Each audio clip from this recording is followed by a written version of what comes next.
셋째 주 예배 하나님 앞에 드리겠습니다. 나는 전능하신 아버지 하나님 천지의 창조주를 믿습니다. 나는 그의 유일하신 아들 우리 주 예수 그리스도를 믿습니다. 그는 성령으로 잉태되어 동정녀 마리아에게서 나시고 본디오 빌라도에게 고난을 받아 십자가에 못 박혀 죽으시고 장사된 지 사흘 만에 죽은 자 가운데서 다시 살아나셨으며 하늘에 오르시어 전능하신 아버지 하나님 우편에 앉아 계시다가 거기로부터 살아있는 자와 죽은 자를 심판하러 오십니다.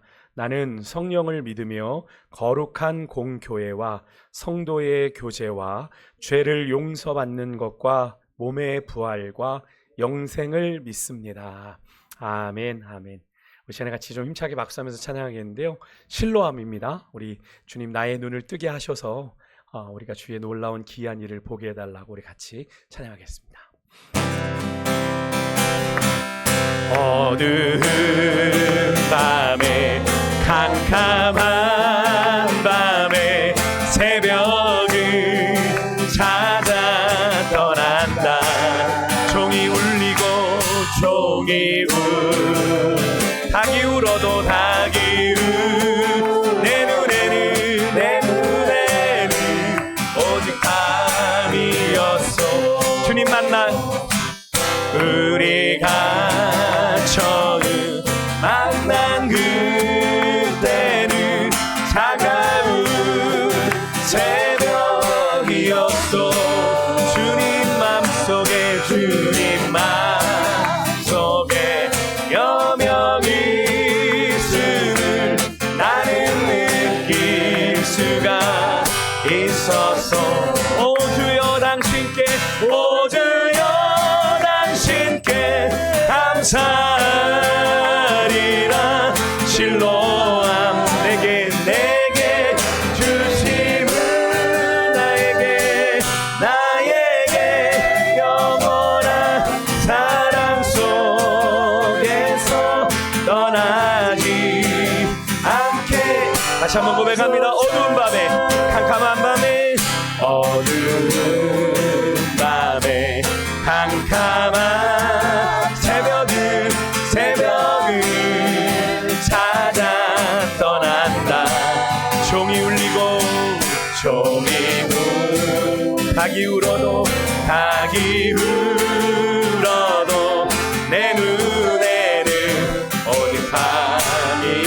우리가 처음 만난 그때는 우리 주님 처음 만난 그때예요. 난 그때는 차가운 새벽이었어. 주님 맘속에 여명이 있음을 나는 느낄 수가. 우리 주님 만나 우리 인생이 바뀌었어. 오 주여 당신께 감사. 실로암 내게 주심을 나에게 영원한 사랑 속에서 떠나지 않게. 오 주여 당신께 아멘. 오 주여 당신께 감사. 실로암 내게 주심을 아멘. 나에게 영원한 사랑 속에서 떠나지. 마지막으로 한 번 더 고백합니다. 오 주여 당신께 오 주여 당신께 감사하리라. 실로암 내게 주심을 나에게 영원한 사랑 속에서 떠나지 않게 하소서. 나는 안에 내가 살아가는 불이 되는 것 작은 작은 불이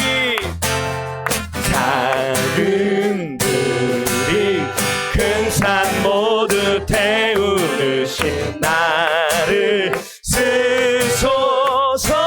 주님 불을 내려주소서. 내게 성령의 불을 죽어진 영혼 살릴 수 있도록 나를 태워주소서. 제단 위에 나를 드리리 열방의 불로 세우소서. 다시 한번 나는 내가 살아가는 이유, 내가 살아가 불이 되는 것, 불이 되는 것. 아멘. 작은 불이 큰 산 모두 태우듯이 나를 쓰소서. 불을 내려주소서. 제단 아멘. 죽어진 영혼 아멘 살릴 수 있도록 나를 태워주소서.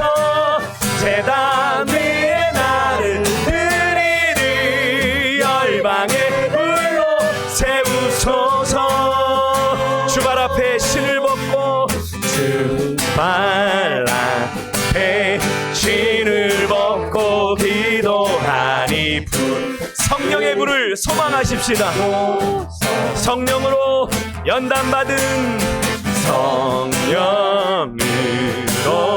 연단받은 불의 사람 되게 하소서.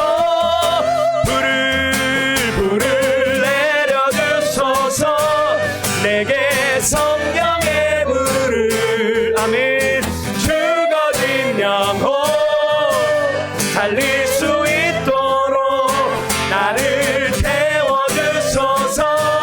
제단 위에 나를 드리니 열방의 불로 세우소. 다시 한번 주발 앞에 신을 벗고 주발 앞에 신을 벗고 기도하니 불을 주님 이 시간 성령으로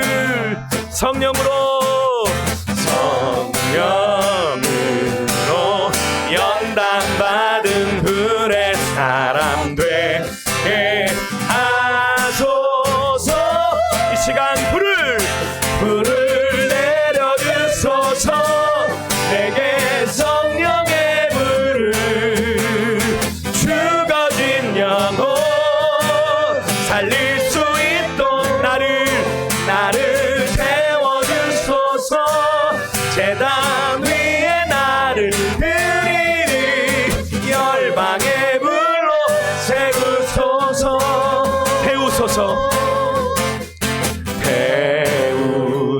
부소서. 내게 성령의 불을 주님 태우소서. 부소서.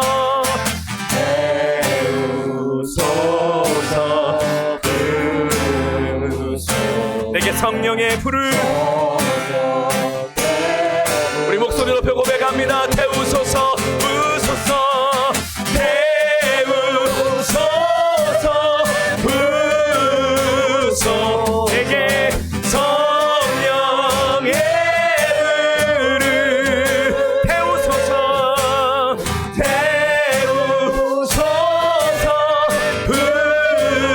부소서. 성령의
아멘.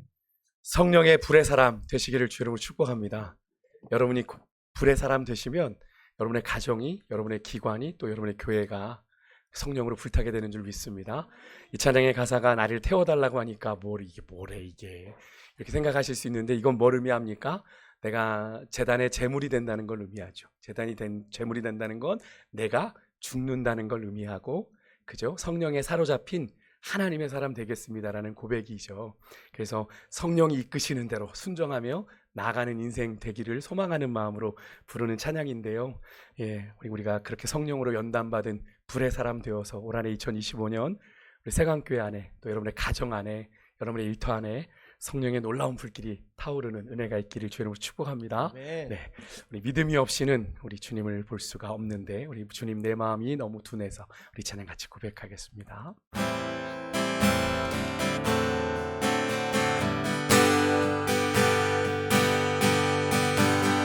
주님, 제 마음이 너무 둔해서 주님을 볼 수 없습니다. 주님을 볼 수 없습니다. 이 땅에 속하여 이 땅에 속하 이 땅만 보다가 이 땅만 보다 주님 손을 놓쳐 주님 손 붙잡아야 됩니다. 나는 나그네로 왔는데 왜 주저앉게 되었나. 나는 청지기인데 언제부터 내 삶의 주인이 되어버렸나. 여러분 기억하세요. 믿음이 없이는 기쁘시게 못하나. 고된 수고도 다 헛될 뿐이라. 믿음이 없어서 무너진 삶의 모든 자리에 다시 주님을 기다립니다. 우리의 마음을 정직하게 하나님 앞에 드립시다. 주님, 제 마음이 너무 둔해 주님을 볼 수 없습니다. 볼 수 없습니다. 이 땅에 속하여 이 땅만 보다가 이 땅만 주님 손을 놓쳤음. 여러분 오늘 이 시간 주님 손 붙잡는 시간 되기를 원합니다. 나는 나그네로 왔는데 왜 주저앉게. 나는 청지기인데 언제부터 내 삶의 주인이 우리 주님의 자리를 빼앗았어요. 여러분 그러면 안 됩니다. 믿음이 없이는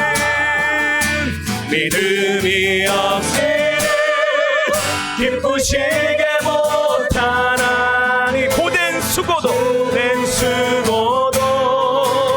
다 헛될 뿐이. 믿음이 없어서 무너진 삶의 모든 자리 다시 주님을 기다리. 믿음이 없이는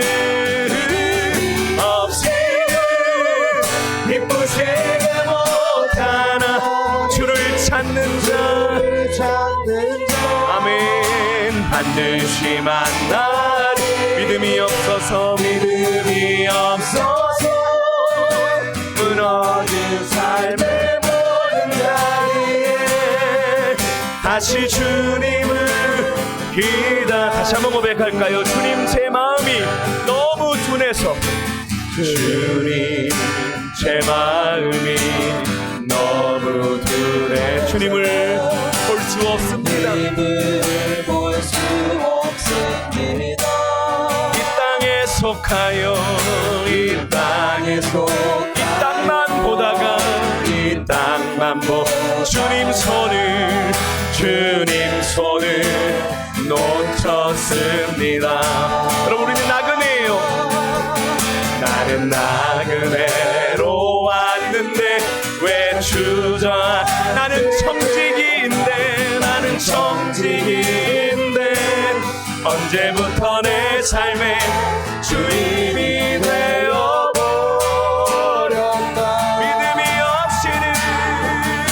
믿음이 없이는 기쁘시게 못하나니 모든 수고도 다 헛될 수 있어요.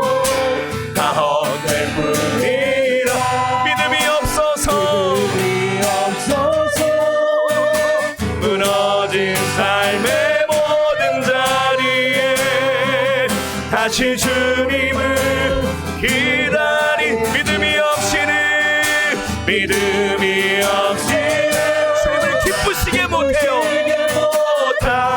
주를 찾는 자 주를 반드시 만나 주십니다. 반드시 만나. 믿음이 없어서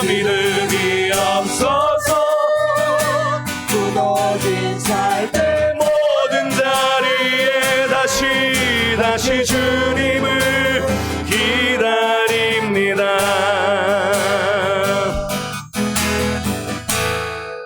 주님 여기 계시기에 이 깊은 바다가 반석이 되고 주님 여기 계시기에 반석 위를 내가 걸어가. 주님이 우리 인생 가운데 함께 하십니다. 주님 여기 계시. 저 거친 파도가 반석이 되고. 아멘. 주님 여기 계시. 우리가 반석 위를 내가 걷습니다. 주님의 음성 듣길 원합니다. 주님 나를 부르시니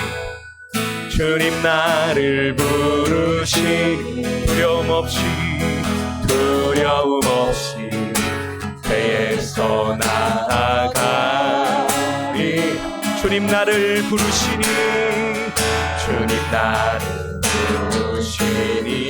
주님 내게 오라시니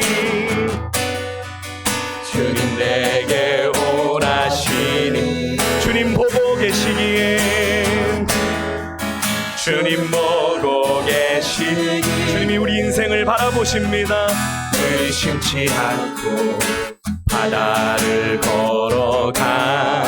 주님이 보고 계시기에 주님 보고 계시기에 아멘. 주님 여기 계시기에 주님 여기 계시기. 내 인생의 깊은 바다가 이 깊은 바다가 반석이. 아멘 아멘. 주님 여기 계시.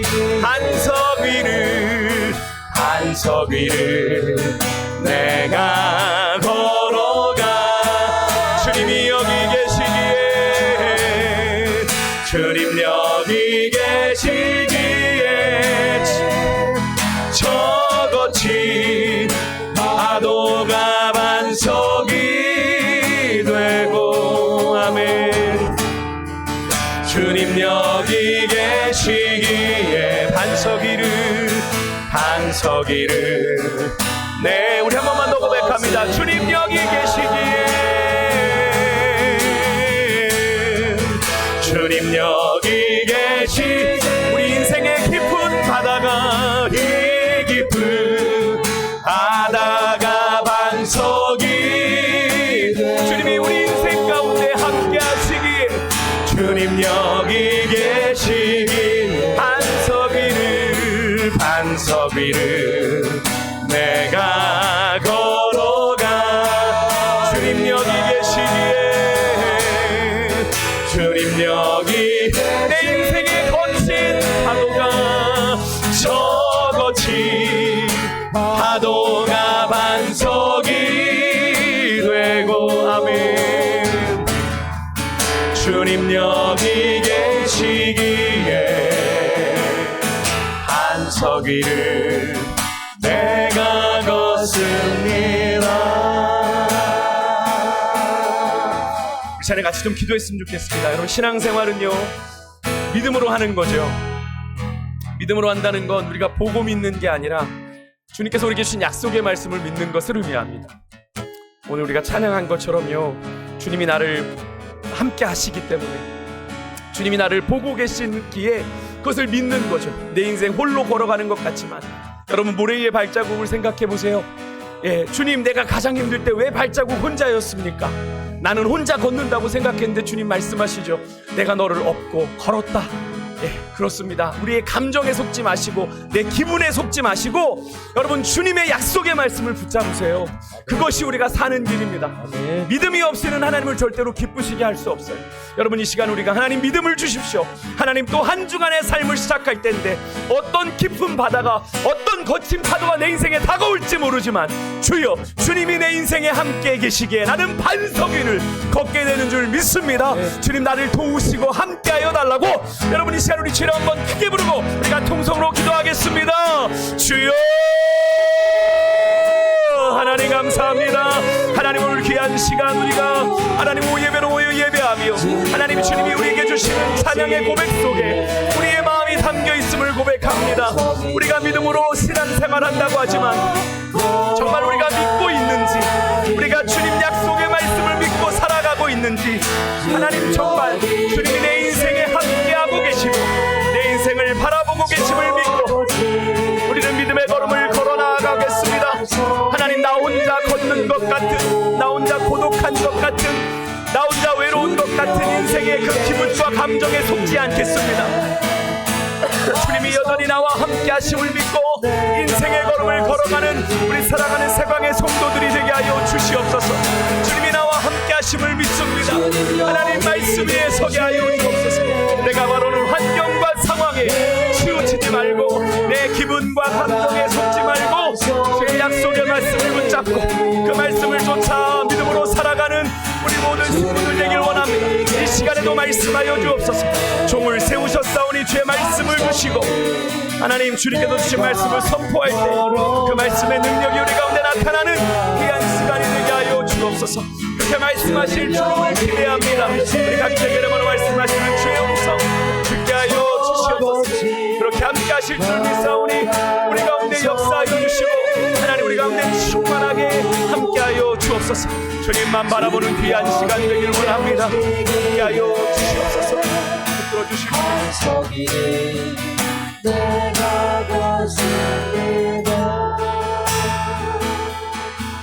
이 모든 말씀을 주 예수 그리스도의 이름으로 간절히 기도드렸습니다.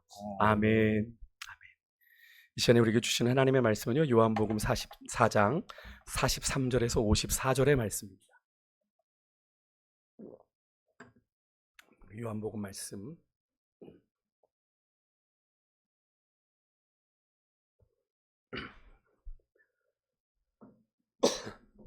요한복음 4장 43절에서 54절의 말씀인데요, 우리 같이 오예배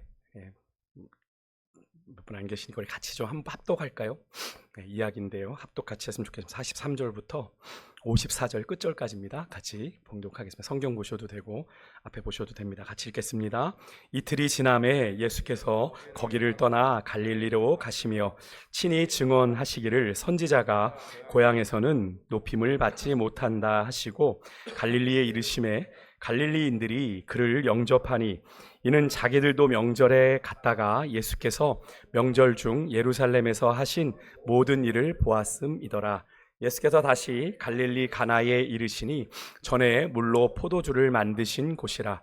왕의 신하가 있어 그의 아들이 가버나움에서 병들었더니 그가 예수께서 유대로부터 갈릴리로 오셨다는 것을 듣고 가서 청하되 내려오셔서 내 아들의 병을 고쳐 주소서 하니 그가 거의 죽게 되었음이라. 예수께서 이르시되 너희는 표적과 기사를 보지 못하면 도무지 믿지 아니하리라. 신하가 이르되 주여 내 아이가 죽기 전에 내려오소서. 예수께서 이르시되 가라 내 아들이 살아있다 하시니 그 사람이 예수께서 하신 말씀을 믿고 가더니 내려가는 길에서 그 종들이 오다가 만나서 아이가 살아있다 하거늘 그 낫기 시작한 때를 물은즉 어제 7시에 열기가 떨어졌나이다 하는지라. 그의 아버지가 예수께서 내 아들이 살아있다 말씀하신 그때인 줄 알고 자기와 그 온 집안이 다 믿으니라. 이것은 예수께서 유대에서 갈릴리로 오신 후에 행하신 두 번째 표적이니라. 아멘. 저는 오늘 봉독회를 말씀 가지고요, 주님이 기대하시는 참 믿음은이라는 제목으로 함께 좀 말씀을 나누겠습니다. 예수님께서 3년간의 공생의 기간을 지내시면서 많은 기적을 행하셨죠. 그래서 예수님의 별명 중에 하나가 미라클 메이커였습니다. 그 기적을 만드는 사람이었어요. 근데 특히 요한복음에는요, 근데 예수님이 행하신 많은 기적들 가운데 다른 공간복음서와는 다르게 7가지 기적만을 담고 있습니다. 재미있는 건 요한복음에서는 이것을 기적이라고 부르지 않습니다. 예수님이 행하신 기적을 기적이라고 부르지 않고 오늘 나오죠? 표적이라고 부릅니다. 표적이라고 부르는데 표적은 뭐예요? 사인입니다. 사인. 세메이온. 헬라어로는 세메이온이라는 단어인데 영어로는 사인입니다. 그러니까 여러분 사인이 이렇게 있으면 앞으로 가시오. 그죠? 멈추시오. 스탑 사인 보면 우리가 멈추는 것과 같은 거죠. 그러면 그 사인이 가르치는 의미가 있는 겁니다. 그죠? 그것이 중요한 게 아니라 그러니까 기적 사건 자체보다 표적이 상징하는 의미가 더 중요하다라는 걸 의미합니다. 그러니까 다시 말해서 요한복음에 소개되는 이 7가지 표적은 무언가를 가리키는 사인이에요. 뭘 가리키는 사인이겠습니까? 바로 예수님을 가리키는 사인입니다. 예수님의 특별히 하나님 되심 신성을 가리키는 겁니다. 예수님이 하나님이시기에 행하시는 표적이다. 그러니까 예수님이 하나님 되심을 보여주는 표적이다라는 겁니다. 그래서 더 자세하게 말하면 예수님이 메시아, 그리스도 같은 말이죠. 구원자, 하나님이 보내신 구원자이심을 보여주는 표적이 바로 7개가 이제 요한복음에 기록되는데요. 첫 번째가 뭐죠? 여러분 요한복음의 첫 번째 기적이 여러분 잘 아시는 가나 혼인잔치에서 물을 포도주로 바꾸신 사건이죠. 오늘 우리가 본문에서 만나는 이 사건은 요한복음에서 소개되는 예수님의 행하신 기적 가운데 두 번째 기적입니다. 이런 예수님의 기적을 본 사람 중에는 예수님이 기대하신 믿음을 보인 자들이 있는가 하면 그렇지 못한 사람들도 있었는데요. 예수님이 이렇게 기적을 보여주시면서 예수님이 기대하시는 게 있는 거죠. 이 기적을, 표적을 보고 기대하시는 믿음이 있는데 그렇게 믿음을 보이는 자들이 있었는가 하면 그렇지 못한 자들이 있었다. 오늘 본문엔 그 두 부류의 사람들이 등장합니다. 그 중에서도 이제 왕의 신하가 경험한 기적을 통해 정말 우리 주님이 우리에게 기대하시는 믿음의 핵심이 무엇인가를 여러분과 좀 나눠보려고 하는데요. 오늘 본문에서 예수님께서 갈릴리에 들어오시자마자 갈릴리로 그곳 사람들이 예수님을 영접합니다. 영접을 해요. 근데 이상해요. 예수님께서 44절에 뭐라고 얘기하십니까? 선지자가 고향에서는 높임을 받지 못한다라고 방금 말씀하셨는데 그런 예수님의 말씀과 정반대의 상황이 지금 연출이 된 거죠. 언뜻 보기에는 갈릴리 사람들의 이런 반응이요, 예수님의 말씀, 선지자가 고향에서 높임을 받지 못한다는 말씀과 뭔가 상충되는 그런 상황인 것처럼 보입니다만 여러분 영접하는 것과 높이는 것과 존경하는 것은 다르죠. 다릅니다. 오늘 본문 어디에도 갈릴리 사람들이요 예수님을 존경했다거나 믿었다는 증거는 나오지가 않아요. 그냥 영접했더라 정도입니다. 그래서 이제 요한복음을 기록한 이 사도 요한은요, 갈릴리 사람들이 예수님을 영접한 사실만 얘기하고 더 이상은 갈릴리 사람들에 대해서 언급을 하지 않습니다. 더 이상 언급하지 않고 바로 다른 이야기로 넘어가요. 왕의 신하를 소개하는데 왜 그런 걸까요? 이유가 있습니다. 갈릴리 사람들이 예수님을 영접하기는 했지만 그 영접한 이유가 뭐냐면 45절에 나오죠. 그들이 뭘 보았다? 예수께서 명절에 예루살렘에서 행하신 기적만 본 거예요. 그러니까 기적에만 그들이 관심을 기울이는 사람들이었기 때문에 그런 겁니다. 그러니까 그들은 기적을 행하신, 그래서 기적이 가리키는, 기적이라고 하는 사인이 가리키는 누구를 봐야 되는데 예수님을 봐야 되는데 예수님 아닌 뭐만 관심이 있는 거예요? 기적에만 관심이 있는 거예요. 기적 자체에만. 여러분 기적이요, 우리가 어떤 기적이 일어나면 우리의 신앙의 동기가 될 수는 있어요. 그죠? 그 기적을 보아서 예수님 정말 살아계시구나, 하나님 살아계시구나. 그래서 신앙의 시작은 될 수 있어요. 시작점이 될 수 있지만 기적만이요 여러분의 신앙의 목적이 되면 안 됩니다. 되게 중요한 거예요, 여러분. 기적이 여러분의 신앙생활 하다 보면 있을 수 있습니다. 근데 그게 중요한 신앙의 도전이 되죠. 우리에게는 신앙이 성장하는 계기가 되고, 믿지 않는 사람에게는 나도 그런 기적을 원하는데, 그래서 이제 지금은 이제 뭐 별로 없지만 예전에는 전봇대에 막 부흥회 그 포스터 막 붙여 있는데 그걸 보면 기적의 치유 와보라. 당신도 그 주인공이 될 수 있다. 그렇게 써 있는 게 많았는데요. 전 개인적으로 그런 것을 썩 좋아하지는 않습니다. 왜? 제가 성령의 역사를 싫어하는 게 아닙니다. 그게 목적이 되면 안 되는 거예요. 그게 목적이 되면 그것만 쫓아다니다가 신앙을 망가지는 경우가 많은 겁니다. 맹신하게 되는 거죠. 그것을 행하는 그 목회자가 있어요. 근데 목회자가 그 사람이 행하는 게 아니잖아요. 근데 어느덧 그 사람만 보고 있는 거죠. 그 사람만 쫓아다니는 겁니다. 그래서 광신도가 생기는 것이고, 그러니까 사이비가 생기는 것이고, 이단이 생기는 거예요. 그 일을 행하게 하신 분이 누굽니까? 하나님이시잖아요. 하나님이 여러분을 통해서는 일 못하십니까? 그렇죠? 여러분을 통해서도 일하실 수 있는데 그런 데만 쫓아다니는 분들이 많아요. 교회들에 보면 그런 데만 주구장창 쫓아다니시는 분들이 있어요. 전에도 사역할 때도 그런 분들이 계셔서 잘못된 겁니다라고 제가 말씀을 드렸습니다. 여러분들이 하나님 앞에서 여러분과 하나님이 은혜를 경험해야지 왜 다른 사람을 통해서 그런 기적만을 쫓아다니십니까? 잘못된 신앙입니다. 제가 가르쳐드린 적이 있는데요. 여러분, 기적이요, 잘 들으십시오. 신앙의 좋은 동기가 되고 신앙이 성장하는 좋은 도구가 될 수 있습니다만, 기적 자체가 여러분 신앙의 목적이 되면 안 됩니다. 꼭 기억하십시오. 그런데 이어 이제 등장하는 왕의 신하가 주님이 기대하시는 믿음을 보여줍니다. 갈릴리 사람들은 기적만 바라봤는데 왕의 신하는 좀 달랐어요. 이 사람은 당시에 아마도 갈릴리의 분봉 왕이었던 헤롯의 신하가 아니었을까 싶은데, 그를 만난 곳이 어디예요? 예수님께서 유대로부터 다시 갈릴리 가나에 이르시니라고 되어 있는 45절을 보니까 예수님께서 갈릴리 가나로 가셨습니다. 그죠? 그러니까 예수님이 첫 번째 기적이 일어난 곳에 가신 거예요. 그러면 어떻게 되겠어요? 그곳에 있는 사람들이 예수님에 대한 기적에 대한 기대가 남다르겠죠. 그죠? 여기가 그 현장이야. 그래서 우리가 예전에 우리 작년에 그런 일이 있었어요. 미국 에즈베리 대학교요. 신학교가 있는데 에즈베리 대학교에서 성령의 역사가 일어나서요. 대학생들이 갑자기 채플을 들이다가 막 기도하고 회개의 역사가 일어나요. 그게 며칠간 계속돼서 그게 이제 예전 그 마가의 다락방에 일어난 오순절 성령 강림의 역사다 이래가지고 미국 전역에서 막 성도들이 몰려들고 난리가 났었습니다. 혹시 아시나요? 들어보셨나요? 아마 들어보신 분들도 계시나요? 그게 아마 꽤 오랜 시간 동안 됐고, 뭐 한국에서 그 현장을 보러 가신 분들도 있고, 그렇습니다. 미국에 있는 한인 목사님들도 가서 그 현지에 막 현장을 막 유튜브로 막 중계하는 분들도 계셨고, 정말 막 회개하고 자복하고 하는 역사들이 일어났는데요. 그러니까 이제 그 에즈베리를 가보는 것이 어떻게 보면 하나의 이제 또 로망이 되는 거죠. 왜요? 그런 성령의 역사가 일어났던 거네요. 근데 그곳에만 임하십니까? 아니죠. 하나님은 이곳에도 임하시는 줄 믿습니다. 하나님은 여기에도 계시니까. 그죠? 그러니까 그런 것에 우리가 자꾸 마음이 물론 그 현장을 밟아보는데 신앙적인 어떤 중요한 뭐 추억이 되고 도전이 될 수는 있습니다만, 거기에만 가야 성령의 역사 이렇게 가면 안 되는 거죠. 그죠? 그러니까 여러분이 그것들을 꼭 기억하셔야 돼요. 그러니까 여기만 와야 은혜 받고 여기만 와야 방언 받고 뭐 이러는 데는 그냥 제끼고 안 가시면 돼요. 그다음부터 어디 기도원 가셨는데 여기 와야만 은혜 받고 여기 와야만 뭐 능사 받고 뭐 이러는 기도원 있죠? 가지 마세요. 100% 사입입니다. 어디 왜 하나님이 오해요? 자기만 하나님을 모시나요? 그렇지 않잖아요. 그건 오해입니다. 그건 잘못된 거예요. 그러니까 그런 사람들의 이제 기대가, 예수님의 기적에 대한 기대가 남달랐던 곳이 가나인데, 47절에 보면 왕의 신하가 병으로 거의 죽어가는 아들이 있어요. 그래서 정말 어떻게 보면 지푸라기라도 잡는 심정으로 예수님께 온 거죠. 찾아왔습니다. 그런데 그런 자식을 향한 아비의 간절한 마음을 아는지 모르는지 예수님의 반응은 좀 달라요. 왕의 신하에게 반응하지 않고 예수님이 왕의 신하가 그렇게 이야기하고 난 다음에 누군가에게 말하는지 모르겠는데 아마 갈릴리 사람들을 책망하시는 것 같은데 48절에 보면 이런 말씀을 하시죠. 너희는 표적과 기사를 보지 못하면 도무지 믿지 아니하리라. 이렇게 말씀을 하셔요. 너희들이 표적과 기사를 보지 않으면 안 믿는구나, 이런 말씀을 약간 핀잔 주듯 책망하시듯 하시는 거예요.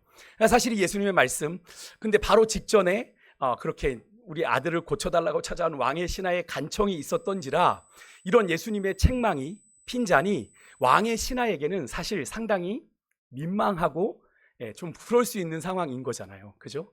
그럼에도 왕의 신하는 굴하지 않습니다. 굴하지 않고 더 간절하게 예수님께 간청을 해요. 50절에 보니까 예수님, 내 아이가 죽기 전에 내려오십시오. 죽기 전에. 여러분, 왕의 신하의 이 말에서 저는 한 사건이 떠올랐어요. 여러분, 요한복음 11장에 예수님께서 죽은 나사로를 살리신 사건이 있죠. 베다니에서. 거기에 보면 그 나사로의 누이가 되는 마르다와 마리아가 예수님께서 나흘이 지난 다음에 오시잖아요. 그래서 나흘이 4일이나 지난 다음에 오신 것에 대해서 약간은 원망스럽게 한 말이 있어요. 동일하게 마르다도 이야기했고 마리아도 얘기했던 뭡니까? 예수님께서 여기 계셨더라면 우리 오라비가 죽지 않았을 텐데 라고 하는 말을 합니다. 근데 여러분, 그 말이 오늘 이 왕의 신하가 한 말, 그죠? 내 아이가 죽기 전에 내려오십시오 라고 하는 말과 같은 의미예요. 느끼십니까? 같은 의미입니다. 오늘 본문에요, 왕의 신하도 마리아 마르다도 예수님에 대한 인식에 있어서 그들만의 한계가 있었습니다. 어떤 한계일까요? 사실 인간이라면 당연히 생각하는 이 죽음이라는, 인간이라면 절대 극복할 수 없는 이 죽음이라는 한계는 누구도 넘어설 수 없다? 예수님도 넘어설 수 없다고 생각한 거예요. 그러니까 왕의 신하도 주님, 제 아들 죽으면 끝 아닙니까? 죽기 전에 내려와 주십시오 라고 얘기하는 거고, 마리아 마르다도 예수님 계셨으면 안 죽었을 텐데 우리 오라버니 죽은 지 나흘 됐으니 이제 다 끝난 거 아닙니까? 이렇게 얘기하는 거잖아요. 그죠? 그런 겁니다. 근데 정말 그렇습니까? 아니죠. 예수님은 그렇지 않습니다. 그죠? 예수님은 십자가를 통해 자신이 사망의 권세를, 죽음의 권세를 이기시고 부활하신 주님이신 걸 보여주셨습니다. 그죠? 사망에 매일 수 없는 분이심을 보여주셨습니다. 그래서 죽음의 한계에 매이는 분이 아니죠. 그래서 예수께서는 그들이 보란 듯이 죽은 지 나흘 되어 냄새가 다 나는 오라비 나사로를 무덤에서 불러내어 살리시잖아요. 그죠? 여러분, 우리가 신앙생활 하면서요, 주님을 믿노라면서 우리가 가진 인식과 그 이해의 한계 속에 주님을 향한 믿음을 제한하는 경우가 참 많아요. 참 많아요. 여러분, 그 믿음의 한계를 뛰어넘으시는 올 2025년 한 해가 되시기를 주 이름으로 축복합니다. 그걸 깨트리셔야 돼요. 오늘 우리가 불렀던 찬양도 마찬가지 아닙니까? 주님 나를 부르시니 두려움 없이 배에서 나아가리라. 물에 뛰어드는 사람이 어디 있습니까? 근데 예수님이 오라 그러시니까 베드로가 주저없이 뛰어들잖아요. 그죠? 그렇게 물론 빠졌지만 그 잠시 잠깐 그 물 위를 걸었다는 건 이 찬양의 가사처럼 바다가 뭐가 된 겁니까? 반석이 된 거 아니에요. 그죠? 믿음으로 나아갔을 때 그런 역사가 일어났던 거잖아요.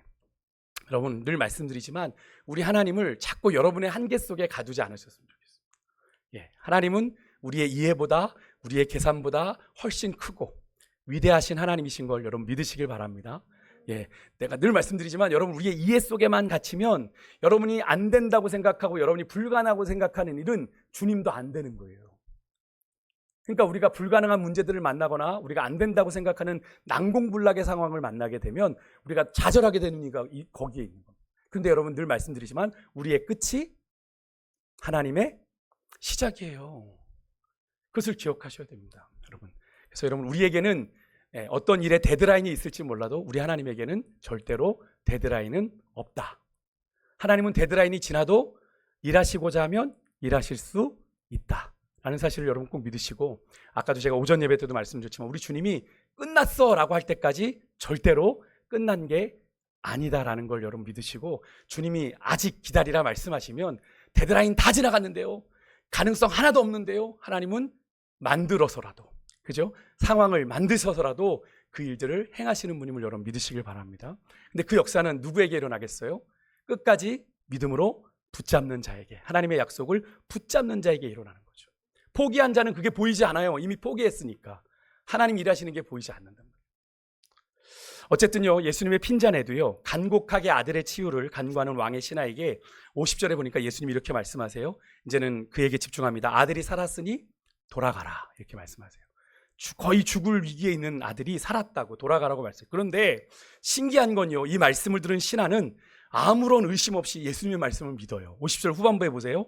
예수께서 하신 말씀을 믿고 가더니 이렇게 돼 있어요.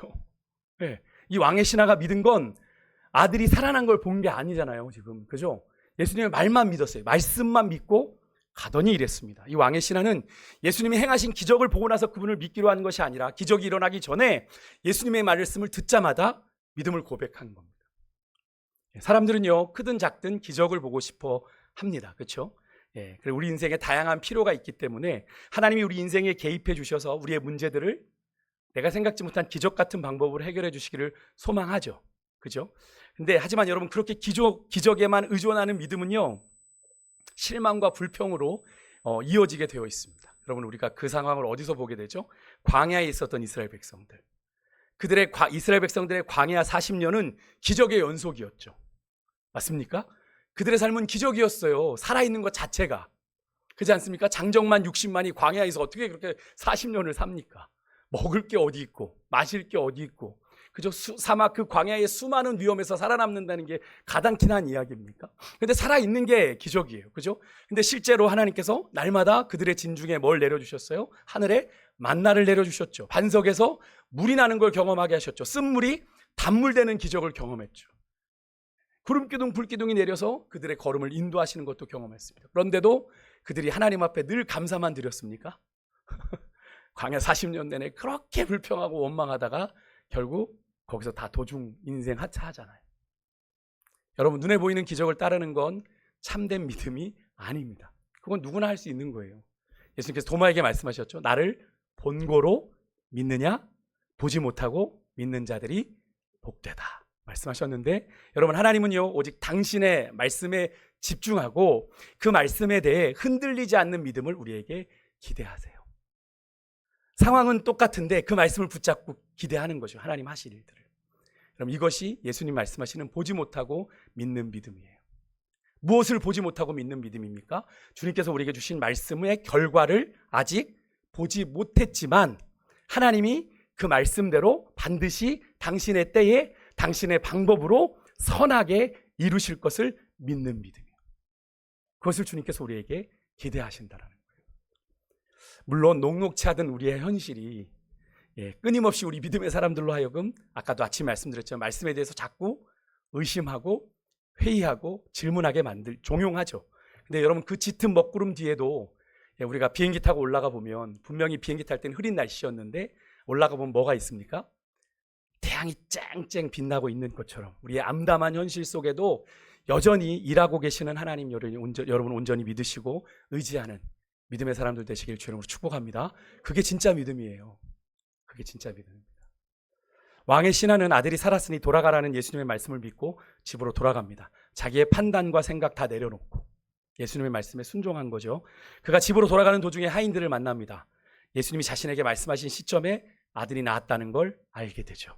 이 기적으로 인해 어떤 결과가 생기는지 아십니까? 왕의 신하와 그의 가족은 더 큰 믿음을 소유하게 되는데요. 53절 같이 한번 좀 읽어볼까요? 53절 말씀 읽겠습니다. 시작. 그의 아버지가 예수께서 내 아들이 그 온 집안이 다 믿으니라. 사도행전의 고넬료의 가정처럼요. 그죠? 하나님의 그 믿음을 온 가족이 고백합니다. 그의 아버지가 예수께서 내 아들이 살아있다 말씀하신 그때가 맞네. 종들이 이야기한 때가 어제 7시경이었습니다. 아, 그때구나 라는 걸 깨닫고 예수님을 더욱 온 집안이 믿게 됐다. 왕의 신하는 보지 못하고 믿었던 자였고 예수님의 말씀대로 복 있는 자가 되었음을 우리가 확인하게 되는 그런 장면인데요. 사실 이런 왕의 신하의 순종이 이렇게 얘기를 결론을 맺고 보면 참 간단한 듯 보여도 그리 쉽지 않은 쉬운 선택은 아닙니다. 여러분, 인간의 조상 아담은 선악과를 따먹으면 하나님께서 분명 정령 죽으리라 하신 하나님의 말씀을 의심했고 결국 불순종하게 되죠. 가나안 땅을 정탐했던 정탐꾼들 대부분 하나님의 약속을 확인했어요. 그죠? 제가 늘 강조하잖아요. 그들이 하나님의 약속을 확인하지 못한 게 아닙니다. 그래서 이 사람들이 더 나쁜 거예요, 사실은. 그죠? 그들이 어마어마한 열매를 들고 왔잖아요. 아, 정말 하나님이 말씀하신 땅이 맞아. 그런데 그 외에 다른 게 보였던 거죠.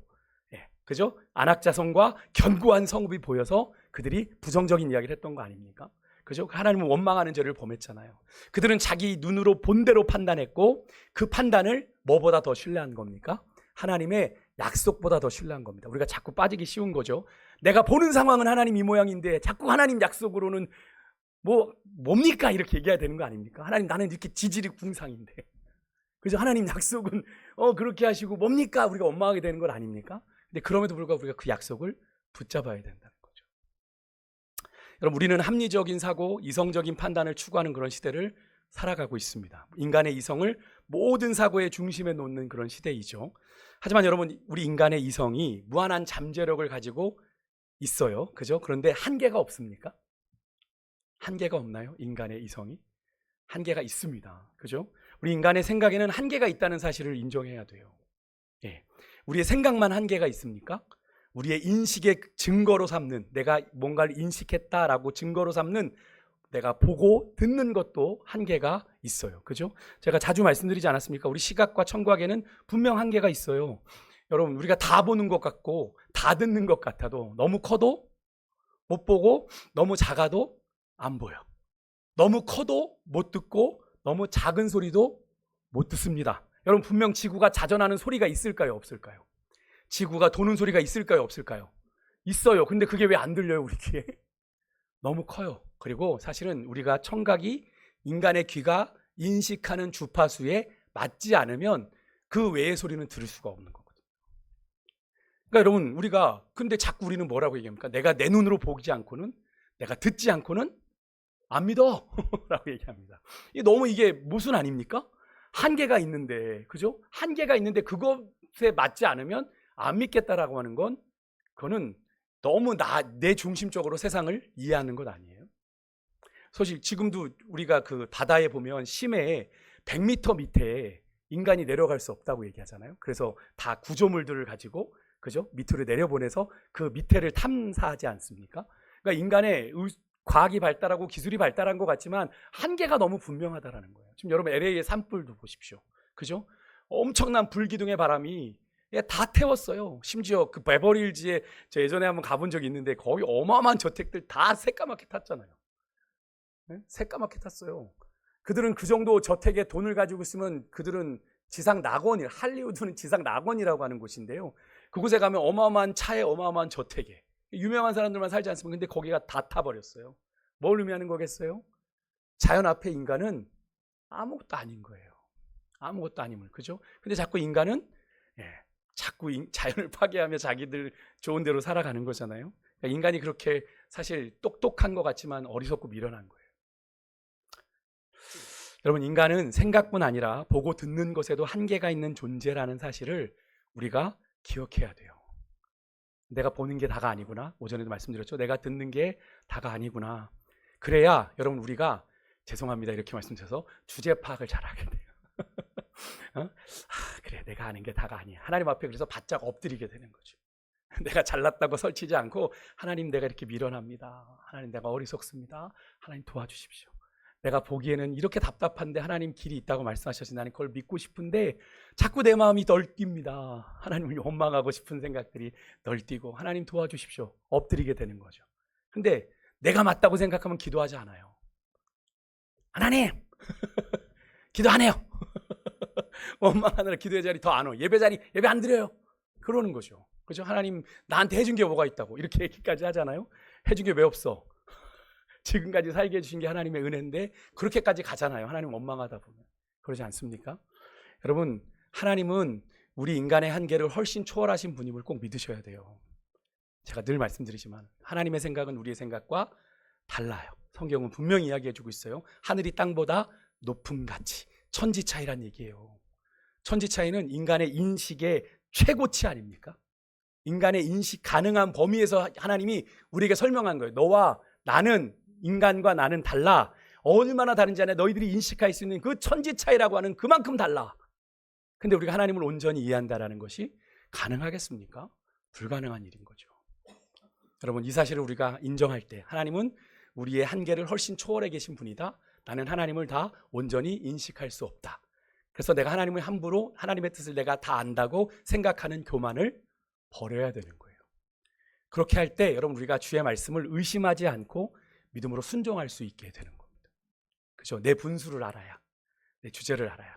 우리는 제법 오래 신앙생활을 했음에도 불구하고 믿음의 성장이 잘 일어나지 않아서 답답해하는데, 오늘 그런 우리에게 오늘 본문에서 만나는 이 왕의 신하는 믿음이 성장하는 길이 무엇인지를 우리에게 보여주고 있는데, 그게 뭔지 아십니까? 그는 우리에게 이렇게 말합니다. 예수님의 말씀을 전적으로 믿고 순종해 보라고. 모르는 거 아니죠. 근데 우리가 그걸 못하는 이유가 뭡니까? 자꾸 생각하고 계산하니까. 하나님의 말씀대로 믿고 나아가면 손해보는 일이 많으니까 가다 마는 거죠. 가야 되는데. 제가 그러잖아요. 베드로처럼 배에서 내려가야 빠지든 걷든 하는 건데.